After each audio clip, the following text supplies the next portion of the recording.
Let's begin this morning with prayer.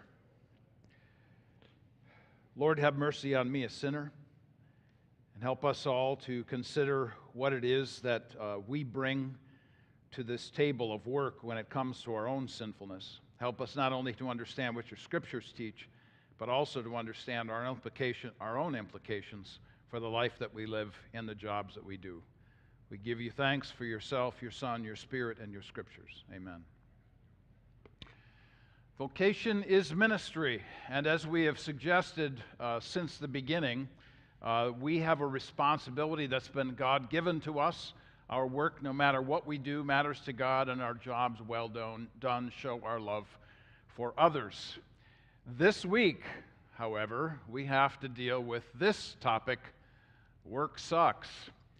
This actually comes from the New Republic headline. There's a whole series of articles, by the way, that goes along with this. If you're so inclined, you can check these things out at the New Republic.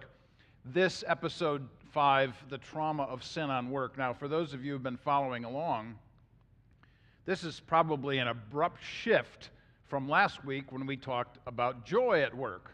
Well, ain't no joy today. We are taking the hard left turn here and dealing with the topic as we find it. Difficult one as it is. Now, considering that this is a whole series of articles at the New Republic, I thought it would also be important to acquaint you with Zippia if you're not so inclined to see this kind of web page. This is the Career Expert, and they give us 10 signs about why your work might suck. Here are 4 of them. You're miserable, you hate your coworkers, you give more than you get, and there is no upward mobility. So if you have any of these 4, plus there's 6 more for you to investigate, go to Zippia the 5th of October of this year and see what else is new there. This is something that is ongoing. We are constantly dealing with new kinds of data that are rolling out. Now I know that there's a different kind of data that rolled out on Friday, but it does not line up with the stats here. 47,000 people were laid off in September. Just let that sink in for a moment. And then 605,000 in the first 9 months of 2023. The most since 2009. You remember the Great Recession. So 2023, according to Fortune magazine, has been a bloodbath. And I do apologize for the use of that word, considering what happened in Israel yesterday. This was something that was done ahead of that particular event and the atrocities that are happening to the Israelis in Israel. But this is what Fortune magazine suggests to us. Now, we don't stop there. We also see a connection to other parts of culture. FOBO used to mean fear of being left out. Now, according to headlines, it's the fear of becoming obsolete. Why might that be? Because artificial intelligence is replacing jobs and the population's concerned. I mean, I've been thinking about this ever since ChatGPT came out and the implications of, hey, why don't you just have ChatGPT take the place of Eckel in the classroom about how to write and read? In fact, you don't even need the student, you just have them plug that in, and they're able to read and write. Of course, the third part of the title of my course is Inquiry. The student will no longer be able to think, but that's a whole different discussion. So, we see that these kinds of things are making the rounds. This is from Gallup just this last month. I think it's important for us to recognize that these kinds of concerns really are concerns for the population. So how do we deal with this coming from the book of Genesis? Well, the book of Genesis is kind of prescient. You know, it kind of gives us what's going to happen once sin enters into the picture. And there are 4 basic contextual relationships or 4 different kinds of relationships that take place, especially in verses 17 to 19. And I want to just kind of give a flyover of these, and then we're going to, as Pastor Scott usually says, we're going to dig deep on some of these ideas. So the first relationship is contextual, and the whole idea, and these are verses 17 through 19, the verses immediately after the people have sinned, Adam and Eve have sinned, and God lays down the law against the serpent.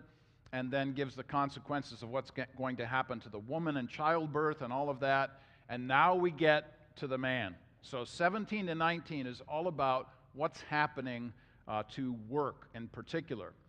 And the key word here is the word you. We'll say more about this in a moment.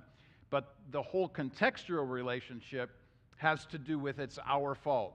I'm sure I've said this before at some juncture in the past, but with apologies to Billy Joel, we did start the fire.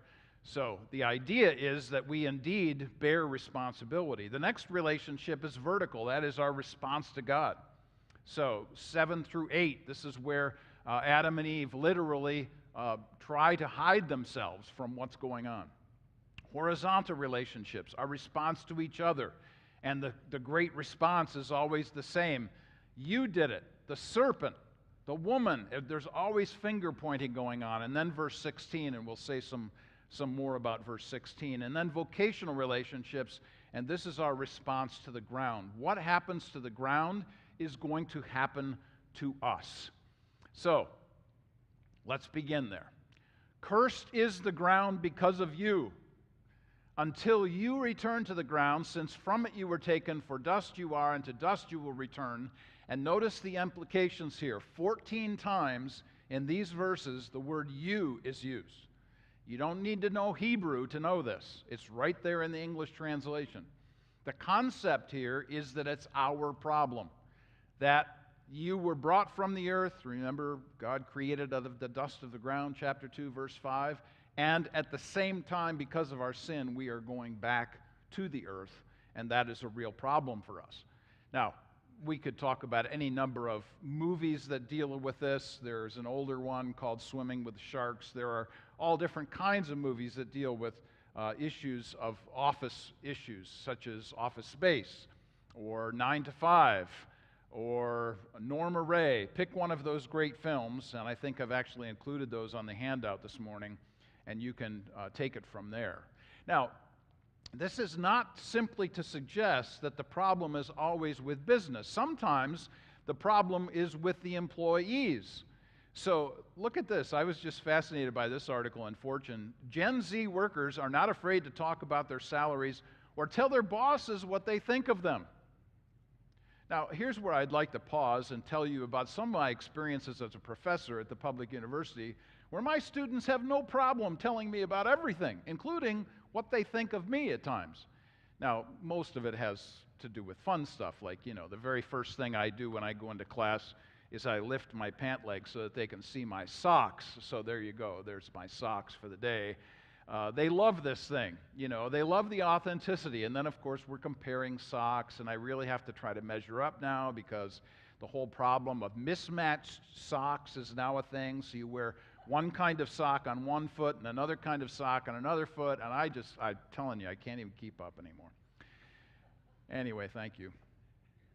I'm thinking about launching that stand-up career anytime soon now. So Gen Z workers are not afraid of telling their bosses. What does that tell us?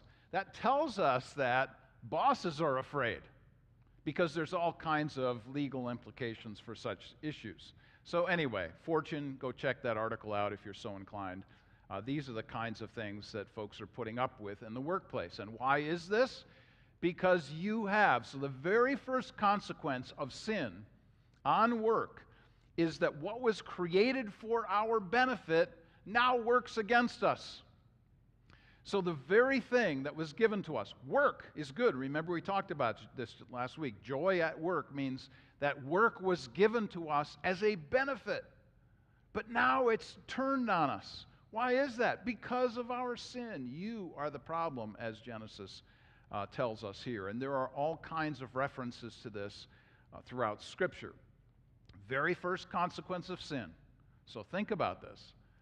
This happens in every single kind of relationship. The first thing that suffers is whatever we are enjoying, whatever we're good at.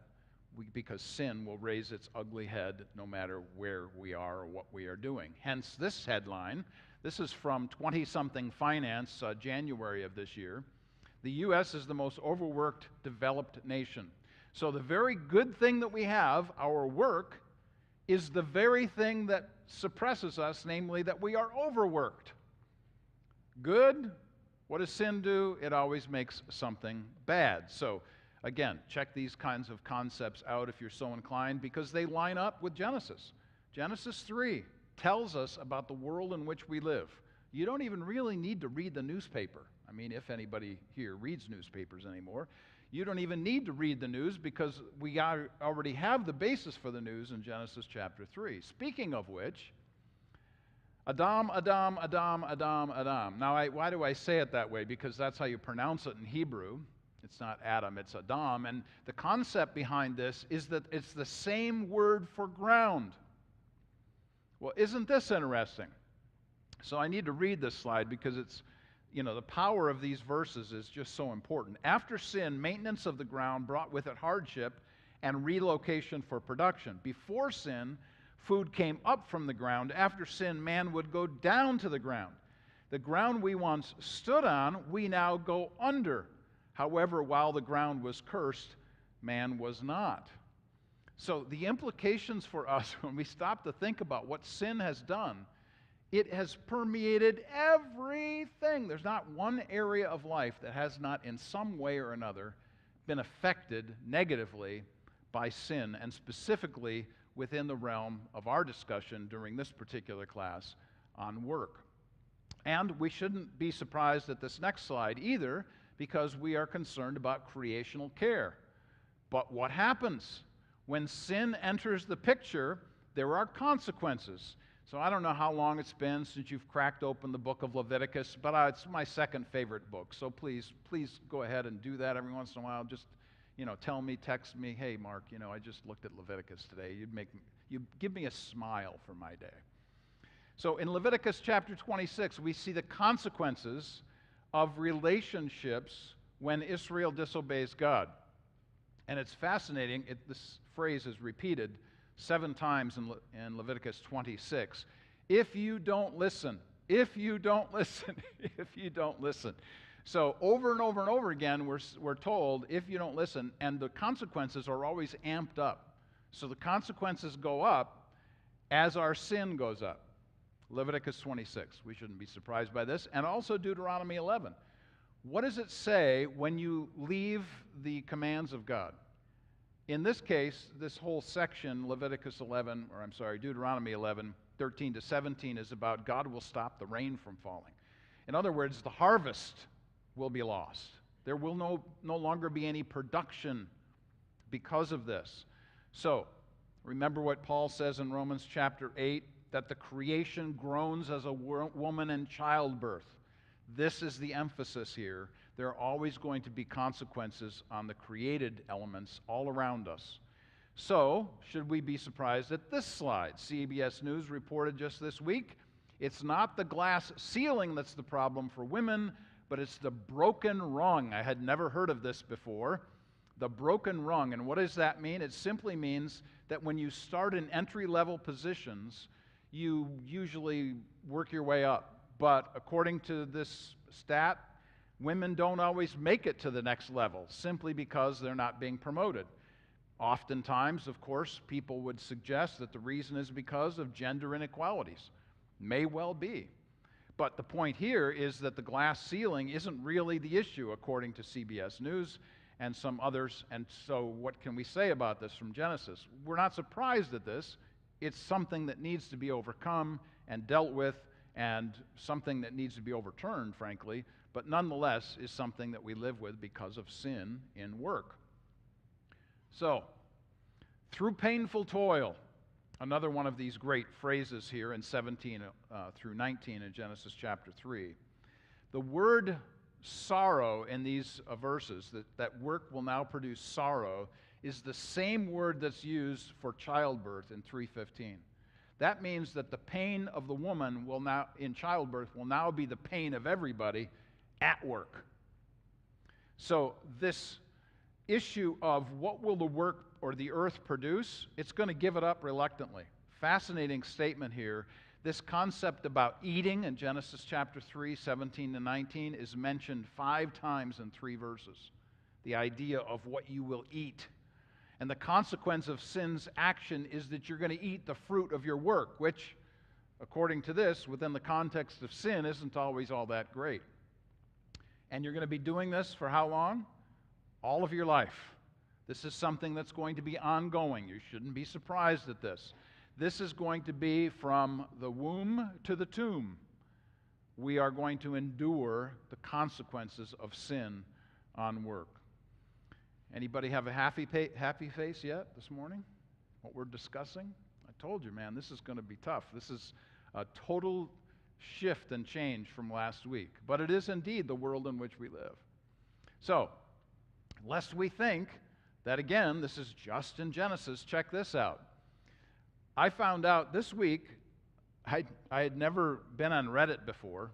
It's not my go-to place. But on Reddit, there is a whole section of people who are anti-work. Now, my first thought when I read something like this is 2 Thessalonians chapter 3, where Paul says, if you don't work, you don't eat. I mean, it's just kind of like a normal, obvious thing to any of us who are reading the Scriptures. But there's a whole anti-work rebellion, which really comes from a worldview that suggests, you know what, the government's going to take care of us. And a socialistic view of governmental top-down oversight is going to care for all of us. Why should we work when we can get free money?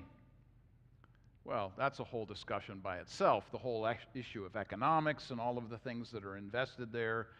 We could talk about the new monetary issues that take place in governmental processes today, but this is an issue. And by the way, there's an anti-work group. So they post just as much as the anti-work group posts. Fascinating stuff. So I wrote the word ongoing here because there was no date for this. It's just people constantly talk about how bad their work is and why they shouldn't have to work any longer and so on and so forth. Well, take that for what it's worth. It is something that is ongoing in our culture.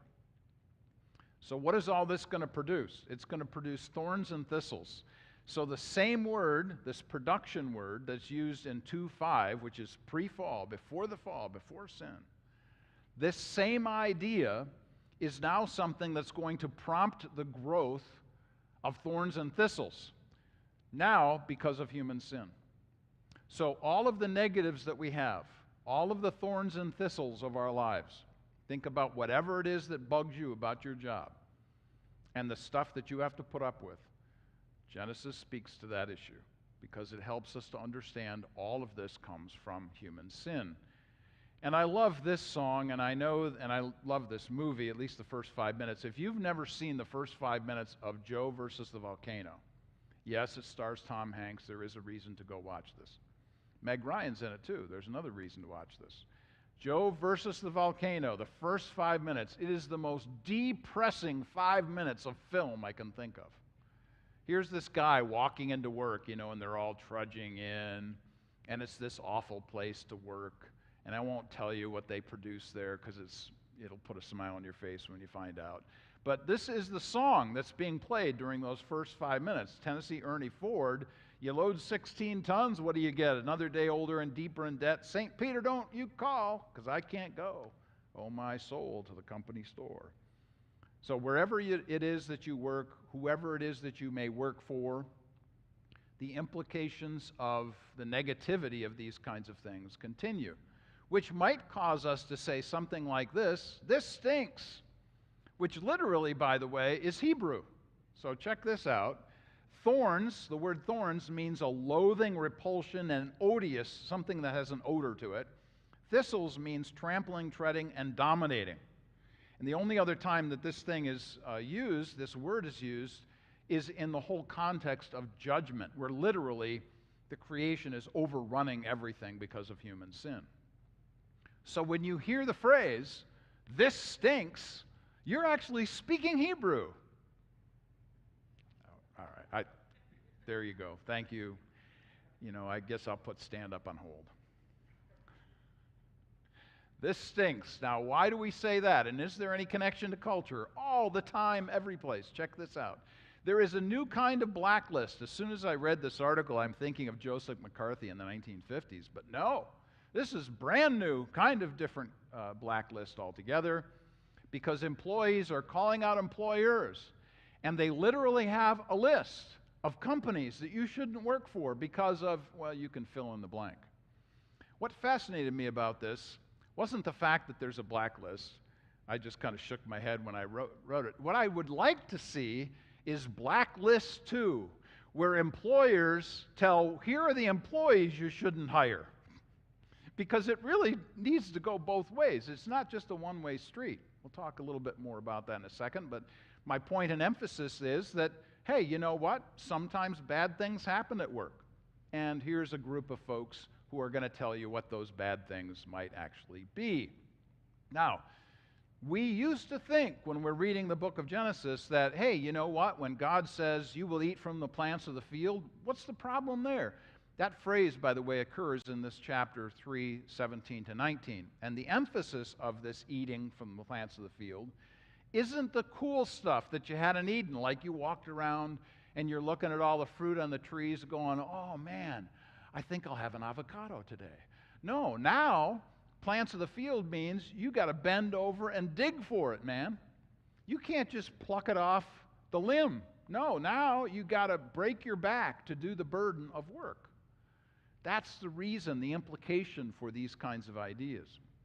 And just by the way, for sake of saying this, I think I say it every Sunday, but I'll repeat myself yet again today. All of these things are on the handout, so you don't have to take a note.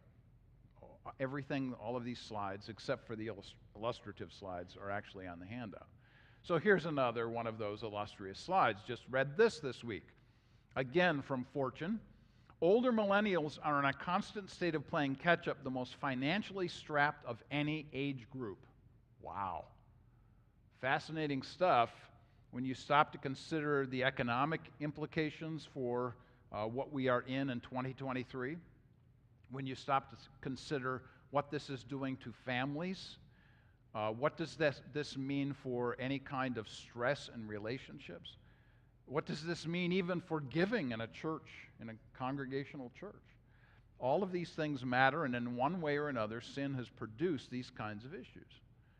So again, back to Genesis, here's a phrase, by the sweat of your brow you will eat. Now, sweat is close to another Hebrew word, which means a stench or a foul odor. So if you're at all interested in the whole concept of deodorant, you might consider this. But there are all different kinds of sweat. It's not simply the physical sweat. So this slide from Gallup, U.S. workers fear technology is making their jobs obsolete. So there's a different kind of sweating going on in the offices of our day, when there might not be any work because artificial intelligence is going to displace workers. Just as an aside, it strikes me to say, it would be really good to read some dystopian novels from time to time. So, I did Gothic horror literature for a long time, and then I was in a MA program downtown at IUPUI where I studied all kinds of different kinds of literature. And one of the pieces that I did in an assignment was to do dystopian literature, which is the kind of thing where you're looking at this awful Armageddon-like, think of the Matrix in the worst kind of way. This is the kind of literature that's being produced by science fiction writers who are saying, look, this is something bad, we're heading this direction, beware. Well, when you stop to think about artificial intelligence and its implications through science fiction literature, it's something to consider, and not something, by the way, to sidestep. Actually, literature has an awful lot to teach us about real life. Genesis gives us the principles, and sometimes literature will flesh them out for us. So, let's talk about some applications, some what-ifs. What if I have a job where I'm bored? Remember a couple of weeks ago, I raised the question about what happens if I have a job that I don't like. And sometimes, according to 1 Timothy 5:8, for instance, it says that if you don't provide for your family, that you're worse than an infidel. Well, the whole point of this is to simply say that sometimes you do things that you don't want to do or because you have to do them. Yeah, well, that's true. Scripture's clear about that too. And why is that? Well, because sin has somehow been invested in the place and in the work that you're at. My job doesn't meet my expectations. I had an administrator once I have quoted him so many times on this very point. I'll never forget, I can still see him standing in front of me, and he said, "How much can you live with? Do you need 70%? Do you have to have 70% of what you get? Can you live with 60? What happens if it's an even 50-50? What can you live with?" he asked. I think it's applicable across the board in all kinds of situations. What happens if my business fails and my work doesn't work? That's a whole discussion about being unemployed, and happy to talk about those issues. Drudgery, difficulty, the problem of doing something that we might not like. And be careful not to think that work is simply a means to an end, rather work with an end in sight. So we talked a couple weeks ago about the importance of telos, or what is the end or the outcome of whatever it is that we're invested in. So whatever we do, don't be surprised by work's pain. This is going to be a lifetime of that.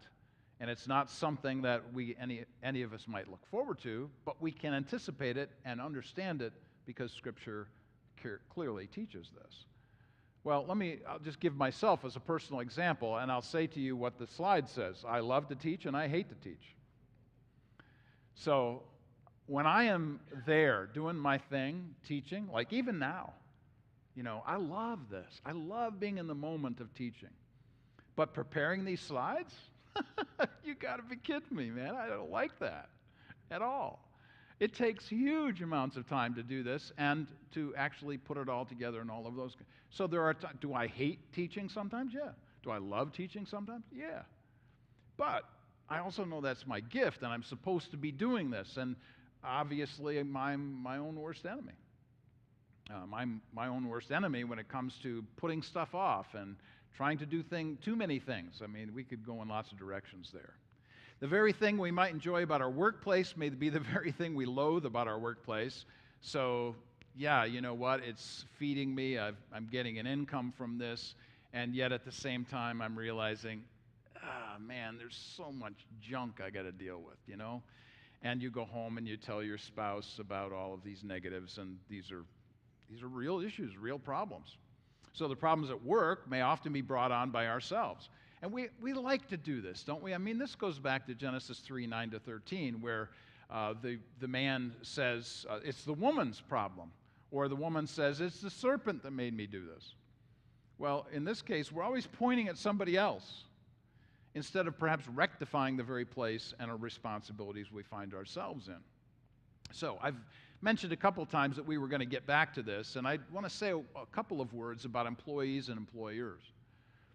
If you go to Genesis 3:16, the verse there says, and this is very specific about the man and the woman, that the woman will want to have oversight or literally usurp control from the man, and man will want to subjugate the woman.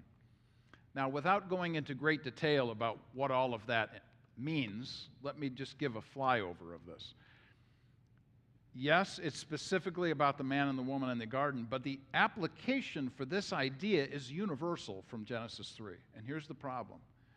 We want to get over on everybody else because we want control. We don't like being told what to do. And so the implication for Adam and Eve is the implication for every single relationship in life. So go back to one of the earlier slides where I talked about our horizontal relationships. This is a horizontal between people. The problem for us is that this thing goes both ways. That the woman wants control, that the man wants control, the employer wants control, the employee wants control. Fill in the blanks on any of those kinds of relationships. So, what does the employer do? The employer suggests that, you know what, the great question, somebody I worked for said this to me, and I still can't stand it. What have you done for me lately? Oh, man, what an awful thing to say to somebody who works for you. The question there only points to your production. So now I view you simply as somebody, as a producer. I feel like I'm in a socialistic economy here when I'm treated that way. Or I'm untrustworthy, so I'm dishonest with what happens. And I could tell you lots of stories about this where Literally, people who were my superiors in lots of different workplaces, and by the way, I've been in Christian workplaces. I have had people who are my superiors take my ideas and pass them off as their own. Now, does this happen everywhere? Yes. But I'm just telling you, it's happened to me too. My point and emphasis is plagiarism is universal. It doesn't just happen in the English class. So, sometimes employers can be uncommunicative. Yep. This isn't something that you need to know about. Maybe that's true for certain periods and certain issues. Employees don't need to know everything. At the same time, that doesn't mean the door is always closed. And the employee, oh my, I could launch into a long list of things here. I've listed lazy, procrastinator, complainer, and thief. You mean employees steal from their employers? Well, come on. What world are you living in if you haven't thought about that? I mean, people have, really turned up the screws on their employers. Stuff walks out the door all the time. Hence, G.K. Chesterton's famous line when asked, what's wrong with the world? He said, I am. I'm the problem. So the issue really begins with each one of us. Remember, you being repeated 15 times in those verses. So, I know, Mark, this is just really abysmal. I don't know if I can take any more of this teaching today. I really would rather run for the doors at this moment. Is there any hope? Well, let's give some, shall we? Noah, Genesis chapter 5. What does it say? Noah shall comfort us concerning the work and toil of our hands because of the ground which the Lord has cursed. So what's Noah going to do? He's going to bring hope. This book, by the way, Defiant Gardens, the subtitle is Making Gardens During Wartime, is really interesting. I listed this in your handout as well. But even in the awfulness of whatever may face us, in whatever context, there is always going to be the seed of hope, and certainly was true in Genesis chapter 5. Now, one of the things I like to talk about with people as it relates to leadership is this concept of FAN, flexible, agile, and nimble. So I came up with this some time ago. In fact, I have a series of three sessions for leaders on this, and what does it mean to have a what box kind of leadership. You know how people say, well, you think outside the box, and there's a long story to this, but when somebody said that to me one time, I said, what box? I haven't seen the box. Where's the box? Show me the box. There is no box. So there's no outside of the box thinking, so the title of this series is What Box Leadership. And I don't do this very often, but I'll just say it's on my website, markeckel.com, if you're so inclined. But I'm emphasizing the flexible, agile, nimble. Every single one of us, because of the kinds of things we have to put up with, have to be flexible, agile, nimble. It's part of perseverance, which we talked about at an episode or two ago. What did William Wilberforce say? Remember, he was the great man in England who stopped the slave trade after about 30 years of trying. He contemplated leaving politics to pursue some sphere of Christian service. We are to consider our peculiar situations, and in these to do all the good we can. You've never heard me say, do good, do good, do good, have you? It would merit no better name than desertion if I were thus to fly from the post where Providence has placed me. Oh, my word.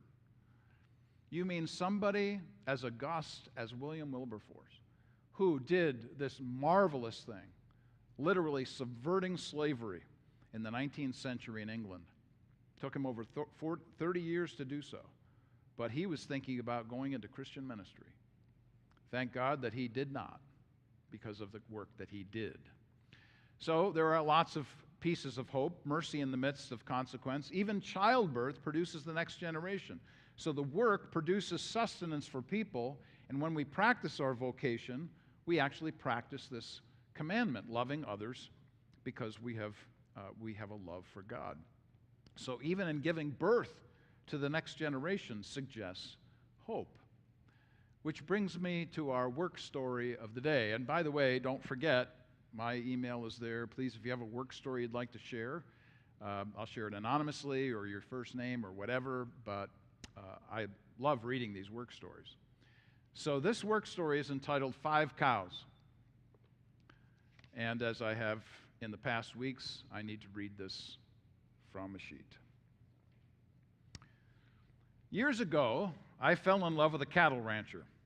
He was actually a former cattle rancher and a former undercover cop and U.S. Marshal.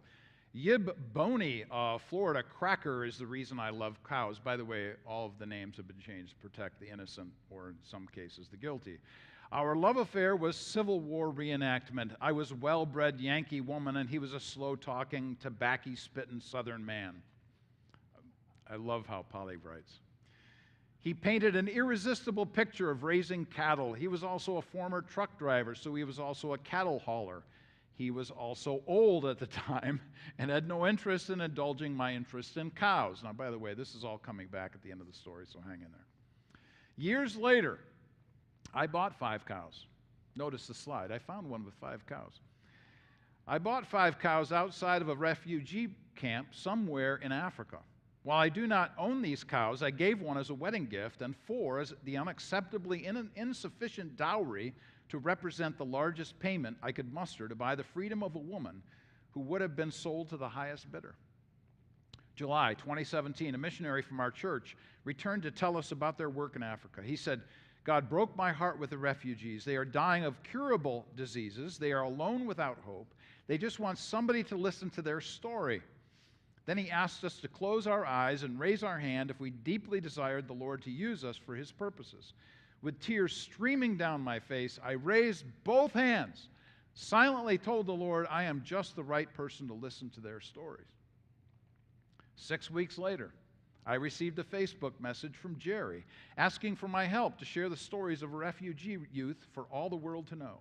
Jerry and family became my family, and I am now a grandmother to 4. Fast forward to 2022, and Facebook dings again. A young colleague of Jerry's reached out with a different sort of writing assignment. He wants to be an impactful journalist in order to tell the world about the forgotten African refugee. Meet Tim. He is a young man of 25 who has lived in a refugee camp in the middle of nowhere, Africa, for 20 of his 24 years. He is from a war-torn section of an African nation. In February 2022, he sent me this message. "Hello, I am from Africa. Would you love my friend request? I would really love to share something with you." Intrigued, I accepted and asked how I could help him. He said, "I'm a friend of Jerry and have also been in the same community forums with him. I read how you struggled to relieve him of the pain he went through in Africa. I see humanity in you, and I got the courage to message you." So for 6 years, I have listened to countless stories of heartbreak and suffering. My prayer journal is full of countless prayer requests. I have seen miracles, and I have suffered the silence of unanswered prayers and suffering that continues unabated. The cultures are complicated and the customs bizarre by American standards. But no matter these differences, these boys love Jesus, and they have the same hopes and dreams that we do. Tim wants to get married. He must provide an acceptable dowry of 50 cows to the father of the bride. It is laughable, really. The cost for 1 cow is impossible, but 50 cows is out of reach for these refugees, who are literally being starved to death in the camps with the reduced food rations from the UN. The father knows, however, that his college-educated, beautiful young daughter would bring somewhat of means to purchase his daughter's hands in marriage. Those with this kind of money would most likely be traffickers, and at the least would not be men of faith, honor, and integrity. The girl has no say in the matter. In my brilliant American wisdom, I suggested Tim run and get the girl from nowhere, Africa, and elope. The penalty for this would have been life-altering. He would have been chased, jailed, and killed. This would have erased his career plans to be a journalist. Come to think of it, being a journalist will most likely get him chased, jailed, and killed. Enter Plan B. I told Tim I would give wedding gift of 1 cow. He was overjoyed. But to accept the wedding gift, he had to get married, and to get married, he had to present an acceptable dowry. We talked about raising cattle for months. Can you imagine this thing across Facebook, this kind of discussion? We're raising cattle for months over Facebook. I did learn from my short stint of cattle ranching when I ran away to Kansas, see the story's coming back again, that you can borrow a bull in order to grow your herd. For those of you on the farm understand such things, we'll take that no further. Thank you. Tim's eyes bugged out at such a suggestion, but the idea grew on him. Eventually, I pledged a total of 5 cows and knew that with a good borrowed bull, he could have 10 cows by spring. Sorry, this is just so good. I love this story. 5 cows represented 10% of the requested dowry. I looked at it as my personal tithe for God to use to buy the freedom for one of his children so that they could marry and honor him with a proper marriage. And while it would seem it would take 10 years to produce the dowry, there are a few cultural strings that may be pulled. I cannot easily tell anyone that I am buying cows for someone I have never met in a country I would never visit because the Lord wants me to work through me.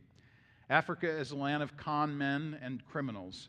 Many think I am being swindled. I could probably be locked up for this, as most people think. I have become unhinged and radically irresponsible. Just put it on my tombstone, she says. Think carefully, she ends, when you are asked to raise your hand if you desire the Lord to use you for his purposes, and be doubly careful about raising both hands. What a story. What a writer. She's really good. So, with that, some questions. There's a roving mic up front. If anybody wants to be brave and come and grab it, feel free. Here are the questions of the day, and you may have your own. How do we show appreciation for institutions, though fraught with sin, which maintain a structure and organization of life which we can count on? There's that, can you live with 70% question.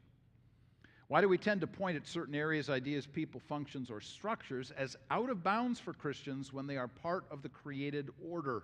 This goes back to something last week I talked about, boxes and bars, and I've always contended that we need more Christian bartenders.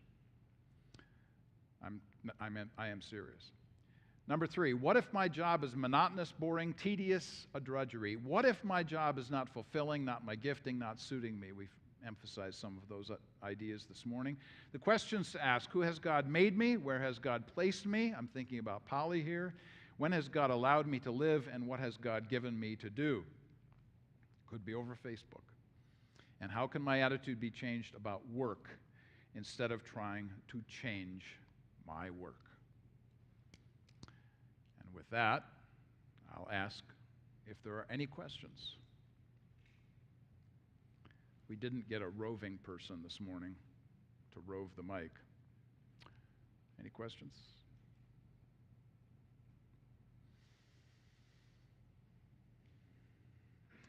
Please do consider sending me your work stories. Again, emails at the bottom of the page, on the handouts. I would love to hear from you, and I will take whatever story you give me and work it into our next sessions. We are coming up on the concept of rest soon enough. We have done now 5 out of the 12 sessions, so we're getting to the midway point. I would love to have more work stories to tell. Thanks for being here today. See you next week.